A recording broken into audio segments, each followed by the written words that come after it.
Hello, this is Erin, and I'm going over Enhancement 8 for CIT 336.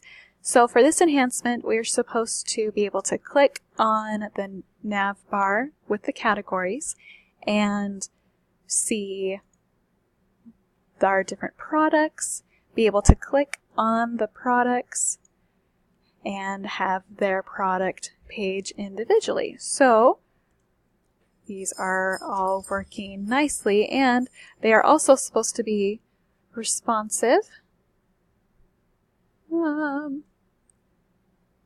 That's not a good example. Let's get something that's a little bit better to see. Here we go.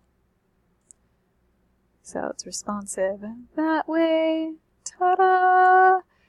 Alright, so let us, oh, not that one.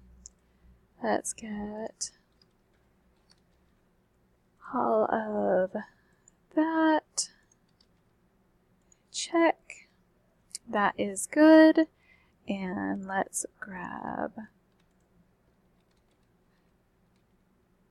that for this one. Check that. We are good. And we are good to go.